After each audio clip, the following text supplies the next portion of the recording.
তো আইন বাংলাদেশের গেজেট আদেশটা কাকে দিল? সকলের জন্য সবাইকে মানতে বাধ্য। অফকোর্স আমি আপনাকে উত্তর দিচ্ছি, মানে এই সমস্ত প্রশ্নের উত্তর তো মিনিংলেস। আচ্ছা ঠিক আছে। যে অ্যাডভোকেট শিশির মন্দির একটা ভ্যানিটি দেখালো যে এই কথাগুলো ফালতু। ওর থেকেও যারা বড় বড় আইনজ্ঞ আছেন, আইন সংবিধান, তাদের কাছে আমার প্রশ্ন, না কিন্তু আপনি এই বলছেন যে এটা বেআইনি, আপনি কে তাহলে? না, নিজেকে কন্ট্রোল করতে হবে আগে। না, ওই কন্ট্রোল আমার যথেষ্ট আছে। আসলে জটিলতাটা কেন সৃষ্টি হলো বলে আপনার মনে হয়? এবং জটিলতাটা তৈরি করেছে ঐকমত্য কমিশন, যেটাকে আপনি ইউনুস রিয়াজ কমিশন বলতে পারেন। গণপরিষদের কাজ আমাদের নতুন সংবিধান তৈরি করা, এই ব্যাপারে আমরা একমত হইনি। কিন্তু আমি যা দেখলাম ওখানে লেখা রয়েছে সাংবিধানিক সংস্কার পরিষদ। এরকম কোনো পরিষদ আপনার আইনে বা নিয়মে আছে বলে আমার জানা নেই। সেজন্য আমরা এই জিনিসটাকে আমরা অ্যাভয়েড করেছি মেজরিটির কারণে। আমরা যদি কমও মেজরিটি, আমরা যদি মাইনরিটিও হতাম, দ্যাট মিনস বিরোধী দলও থাকতাম, তাহলেও আমরা এটা শপথটা নিতাম না। কারণ একটি সংসদ দুইটা কাজ করবে, একটা হলো কনস্টিটিউয়েন্ট অ্যাসেম্বলি, মানে অর্থাৎ সংবিধান তৈরি করবে, আর একটা হলো আইন তৈরি করবে, সংসদ চালাবে। এই যে জিনিসটা প্রথমে যখন ঐকমত্য কমিশনে বলা হয়েছিল, তখনই কিন্তু আমরা এই ব্যাপারে আপত্তি জানিয়েছিলাম এবং নোট অফ ডিসেন্টও দিয়েছি। সুতরাং যদি এখন আপনি যুক্তিতে বুঝাইতে পারেন যে কেন আমরা সাংবিধানিক পরিষদে ওথ নিব, তাইলে হয়তো এই জিনিসটা রিকনসিডার করা যেতে পারে। কিন্তু আমি যেটা বুঝছি যে সাংবিধানিক পরিষদ বিএনপির ঐকমত্য কমিশনও মানেনি এবং যুক্তির খাতিরেও মানা উচিত না। এখন যদি আমরা না মানি, তাহলে আপনি কিন্তু নৈতিকভাবে আপনি পরাজিত হচ্ছেন বা নৈতিক স্খলন হলো, কিন্তু লিগাল কোনো কিছু আপনি করতে পারবেন না। লিগালি কিন্তু আমরা we are not bound to. কারণ কি, আপনার আগের কোনো পাবলিক এগ্রিমেন্ট বা পলিটিক্যাল এগ্রিমেন্ট বা আগের কোনো পার্লামেন্টের আইন পরবর্তী পার্লামেন্ট মানতে বাধ্য না, যেহেতু পার্লামেন্টটা সার্বভৌম। জনগণ যেমন সার্বভৌম, পার্লামেন্টটা সার্বভৌম। ওই সার্বভৌম পার্লামেন্টের উপরে আপনি কিছু চাপিয়ে দিতে পারবেন না। ওটা আগেরটা আমার যেটা পলিটিক্যাল কন্ট্রাক্টটা আমাদের যা ছিল, এটা যদি আমি না মানি, তাহলে আপনি নৈতিকভাবে অনেক দোষারোপ করতে পারবেন, লিগালি কিছু করতে পারবেন না। শিশির মনিরের এই বিষয়ে যুক্তিটা শুনি। জুলাই সনদ বাস্তবায়ন আদেশ জারি হয়েছে, কোন রাজনৈতিক দল, কোন মন্ত্রী, কোন বিরোধী দলের নেতা বলতে পারবে এটা বেআইন, মানবো না বলতে পারবে? আমরা জুলাই সনদকে আর গণভোটের অধ্যাদেশকে এক করে না ফেলি। আমাকে উত্তরটা দিতে দেন। এটা তো আদেশ, জুলাই সনদ বাস্তবায়ন আদেশ 2025, এটা সনদ না। কাকে আদেশ দিচ্ছে? তো আইন বাংলাদেশের গেজেট। কাকে আদেশ? এই যে জুলাই সনদ বাস্তবায়ন আদেশ প্রেসিডেন্ট জারি করলো, কাকে করলো? কাকে আদেশ দিল? আইন তো সবার জন্য। আদেশ তো, এটা তো আইন আদেশ। আদেশটা কাকে দিল? আমি আপনাকে উত্তর দিচ্ছি, মানে এই সমস্ত প্রশ্নের উত্তর তো মিনিংলেস। আচ্ছা ঠিক আছে, একটা জুলাই সনদ বাস্তবায়ন আদেশ জারি করেছে প্রেসিডেন্ট, এটা কাকে মানে? টু এভরিওয়ান, সকলের জন্য, সবাইকে মানতে বাধ্য। অফকোর্স। এখন আপনি যে বললেন এটা বেআইনি, আপনি বলছেন কি এই আইনটাই বেআইনি, সুতরাং এটা আমি মানবো না। একটা আইনকে বেআইনি বলতে পারে শুধুমাত্র কোর্ট। এমন যদি হতো যে তারা এটা না মেনে হাইকোর্টে গেলেন, হাইকোর্টে আইনটাকে চ্যালেঞ্জ করলেন, চেঞ্জ করে বললেন যে আইনটা অসাংবিধানিক, হাইকোর্ট বলে দিল এটা অসাংবিধানিক, তাহলে কোন একটা দল, কোন একটা ব্যক্তি, কোন একটা গোষ্ঠী সে বলবে যে ঠিক আছে এটা হাইকোর্ট ঘোষণা করে দিয়েছে বেআইনি, আমরা এটা মানতে বাধ্য নই, বাস ফিনিশ। আইন একটা আছে এক্সিস্টিং, আপনি বলছেন এটা বেআইনি, আপনি কে তাহলে? না, এই রিস্কটা তাহলে নিয়ে সামনে এগোনো আপনাদের কোনো দলের জন্য এটা যথার্থ হবে কিনা, যে জিনিসটি আসলে কোর্টে চ্যালেঞ্জ হইতে পারে ইন ফিউচার। হয়তো বিএনপি করে নাই, কিন্তু ভবিষ্যতে কেউ যদি করে, এই 13 নভেম্বরে যে সাংবিধানিক আদেশটা রাষ্ট্রপতি জারি করেছেন, সেটা তো চ্যালেঞ্জ করলে ঝুঁকি সেটা আছে। আমি আব্দুল তুষার, না আগে আমাকে বলতে দেন, এই প্রশ্নের জবাব যদি চান তাহলে আমার কাছ থেকে নিতে হবে। 5th অ্যামেন্ডমেন্ট করেছিলেন ওনারা পার্লামেন্টে, মেজর জিয়া রহমান, অসাংবিধানিক হয়ে যায় নাই? গিয়েছে? আমি জানি না আপনারা জানেন কিনা এগুলো। 5th অ্যামেন্ডমেন্ট অসাংবিধানিক হয়েছে, 13th অ্যামেন্ডমেন্ট অসাংবিধানিক হয়েছে, 8th অ্যামেন্ডমেন্ট অসাংবিধানিক হয়েছে, 16th অ্যামেন্ডমেন্ট অসাংবিধানিক হয়েছে। তার মানে কি, যখন সংবিধানের বিধান ছিল তখন আপনি মানবেন না? এটা বিধান থাকা সত্ত্বেও আপনারা মানছেন না, এটা কি আমরা বলছি যে এটা মেজরিটি জুড়ে করা ঠিক হয় নাই? আলাপ আলোচনা করে যদি সিদ্ধান্ত নিতেন যে ঠিক আছে এই আইনের কার্যকারিতাটা আমরা আপাতত বন্ধ রাখবো, তাহলে সকলের জন্য নির্বাচনের আগে যখন এটা অধ্যাদেশ জারি হলো তখন সে আলোচনাটা আমাকে 10 সেকেন্ড বলতেন। অ্যাজ এ আপনার প্লিডার, অ্যাজ এ অ্যাডভোকেট শিশির মন্দির একটা ভ্যানিটি দেখালো যে এই কথাগুলো ফালতু, তাই না? যা দেখা অপ্রাসঙ্গিক, এটা ভ্যানিটি দেখালো, এটা অহমিকা দেখালো, দেখাক।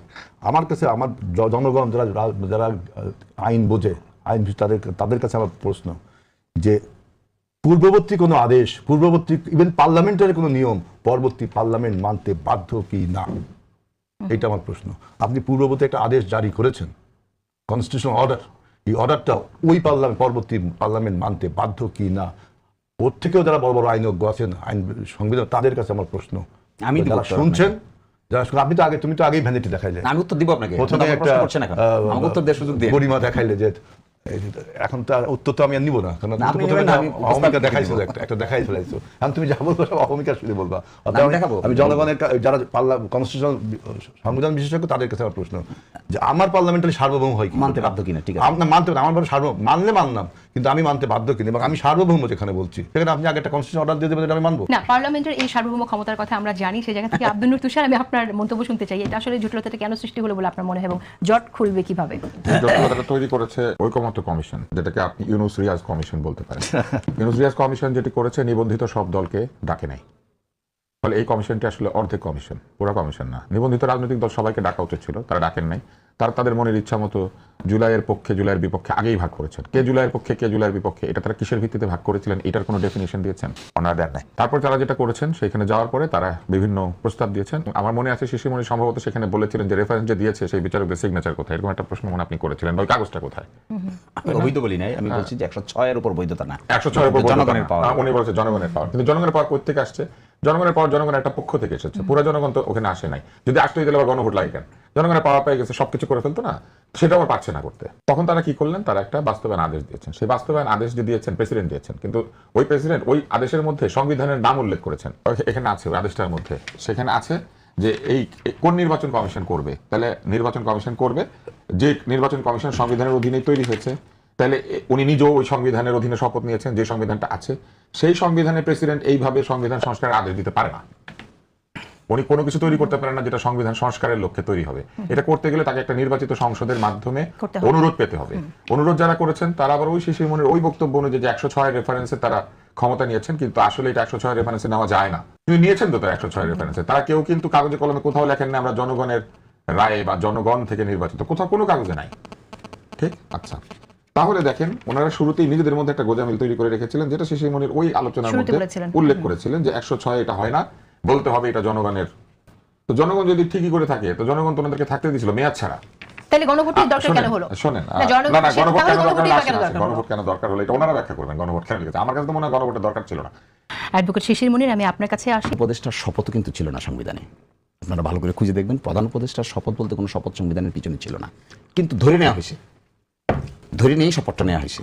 এজিউম করে এই যে সরকারটা ফাংশন করছে তার 3টা ম্যান্ডেটের কথা বলা হলো। এটা হলো তারা সংস্কার করবে, বিচার করবে আর নির্বাচন করবে। আমরা একটু সংক্ষেপ করতে চাই, কয়েকটা এটা বিষয় সংক্ষেপে কথা আনসার নাই তো এখানে। আমরা পিছনে খুব আমি এখন এসে একদমই সংক্ষেপে জানতে চেয়েছিলাম যে মানে যদি এখন এসে যে জায়গাটা আমরা সংবিধানের আলোচনা- বিষয়টা মাথায় রাখি, তাহলে আমরা প্রপারলি সেই প্রসেসটা কেন যে follow যে ইস্যুটা আমরা এখন করার আলোচনা ব্যাপারটা- করছি, এখন যে কথাটা বলছেন, এই দেশে কি 2-3 বার মার্শাল ল জারি হয় নাই? এই না, দেশে এখন তো মার্শাল martial law এক্সপেরিয়েন্স জারি- দেখিনি আমরা। এখন martial law জারির দেখে সাথে তো এসে এটা তুলনা আমাকে এখন উত্তর হয় না। দিতে দিচ্ছেন না তো। শেষ করে এখন এসে যে প্রবলেমটা দাঁড়িয়েছে, আমরা বেমালুম এই এক্সারসাইজটাকে ভুলে গেছি। ভুলে গিয়ে মনে হচ্ছে যে আমরা অল ওভার এগেইন আবার নতুন করে স্টার্ট করব। এই যে এক্সারসাইজটা এখানে হয়েছে, এই এক্সারসাইজটা মেনে অগ্রসর হলে কি অসুবিধা হতো? এই যে বছর ভবিষ্যতে যদি কেউ চ্যালেঞ্জ করতো, তো ভবিষ্যতে তো আপনি সবই চ্যালেঞ্জ হবে না? না আপনার সেই ফাঁক রাখলে তো চ্যালেঞ্জ করবে। কোথায় চ্যালেঞ্জ? এটা কি চ্যালেঞ্জ হবে এখানে? আচ্ছা, এই ঠিক জন্য আছে, তো তাহলে সংবিধান এই সংস্কার প্রশ্নটার সভা, উত্তর আমার মনে হয় হাজির বাড়ি সংবিধান সংস্কার সভা আলোচনাটা বেসিক স্ট্রাকচার। এই টপিকে আমরা একটু শুনেন আমার অন্যান্য- কথাটা, শুনেন। এই 47টার মধ্যে basic structure change of the constitution আছে। তখন প্রশ্ন আসলো যে অতীতের যে সমস্ত সাংবিধানিক অ্যামেন্ডমেন্টগুলো বাতিল ঘোষণা হয়েছে, এগুলো সব বেসিক স্ট্রাকচার ডক্ট্রিনের সঙ্গে কন্ট্রাডিক্টরি। তাই বললো যে তাইলে আমরা সংবিধান সংস্কার সভায় সেগুলোকে আলোচনা করবো, যেন বেসিক স্ট্রাকচার ডক্ট্রিনটা ভায়োলেট না, কিন্তু কথা হচ্ছে যে সেই সংবিধান সংস্কার সভায় বলি আমরা যাই বলি না কেন, আলোচনার তো স্কোপ বন্ধ হয়ে যাচ্ছে না। আর সংবিধানের সংস্কার তো আসলে সভা না করেও পসিবল। বেসিক অ্যামেন্ডমেন্ট তো সংবিধানের Possible মধ্যে না, তাহলে আপনাকে এর আগেও হয়েছে তো। তাইলে আপনাকে জুরিসপ্রুডেন্সটা জানতে হবে, সংবিধান সংস্কার সভা কাকে বলে না, আর সেটা নরমাল পার্লামেন্ট কিছু কাকে কিছু বলে। জানি, এই কিছু অংশটা জানি, তো আপনারা জানেন শিশির না। মনির কিছু জানি। আচ্ছা, আমি হেলাল শেষ করতে চাই। শিশিরমণির একটা রাজনীতি করেছি, আমরা রাজপথে ছিলাম। আমার বক্তব্য আর মেডিটেশন করতে পারো আগে, ওরা মেডিটেশন করতে পারে না, উত্তেজিত হয়ে যাচ্ছে। উত্তেজিত হয়ে গেলে তো আলোচনা হবে না, হবে না, নিজেকে কন্ট্রোল করতে হবে আগে। না, ওই কন্ট্রোল আমার যথেষ্ট আছে। আমি দেখেন আপনার সঙ্গে হাসি মানুষ কিন্তু কথাবার্তা শুনছে। না, শুনবে, অবশ্যই শুনবে। তাই না? আমি তো অবাক হচ্ছি যে আপনারা ঘুরে ঘুরে আবার জিরোতেই যাচ্ছেন। এই তাই না, আমরা 3 জন ভুল বা 2 জন ভুল, আপনি একাই সঠিক, এইটাই তো আত্মগরিমা, না, এটাই তো এটা- ভালো না। ওটা সঠিক এখন না। কথা হলো যে আপনি সংবিধান জিরোতে যাচ্ছেন কেন? সংস্কার পরিষদ নামে কোনো জিনিস সংবিধানে আছে কি নেই? নেই। যদি আছে থাকে তাহলে জনগণ শুনছে। আইন সংবিধান সংস্কার পরিষদ নামে এক্সিস্টিং সংবিধানে কোনো কিছু নেই। আর এই যে তর্ক বিতর্কটা, এটার প্রকৃষ্ট স্থান হলো সংসদ, যেটা আমরা রক্ত দিয়ে সংগ্রাম দিয়ে আন্দোলন করে আমরা তৈরি করেছি। সেখানে আলোচনা করলে ভালো হয়।